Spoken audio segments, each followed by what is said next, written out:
On en oublierait presque qu'il n'est pas au second tour. Arnaud Montebourg exploite au mieux son rôle de troisième homme de la primaire socialiste. Dans les coulisses, il salue les vainqueurs. Face caméra, il pose ses conditions. Catherine Demanja. Alors ça va? Ça va bien. Rencontre inattendue ce soir dans les coulisses de France Télévisions entre candidats et anciens candidats à la primaire socialiste. Arnaud Montebourg, aujourd'hui arbitre, est bien décidé à poser ses conditions aux finalistes du second tour. Bon courage, bonne chance, à bientôt.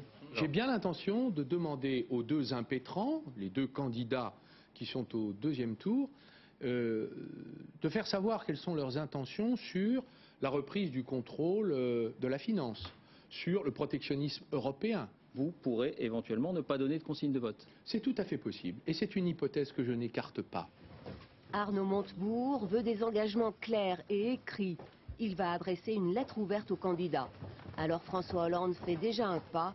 Des banques sous tutelle de l'État, pourquoi pas dans certains cas. Moi j'entends les préoccupations des électeurs d'Arnaud Montebourg. D'abord, ils ont voulu dire quelque chose sur la régulation insuffisante de la mondialisation, sur la place de la finance, sur un certain nombre de dérives dans la République. Donc j'entends déjà ça.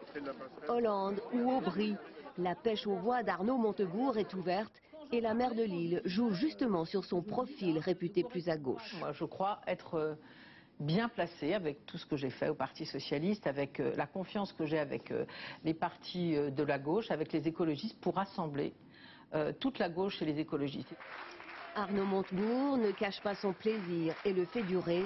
Il prendra une position après le débat entre les deux finalistes programmé mercredi soir.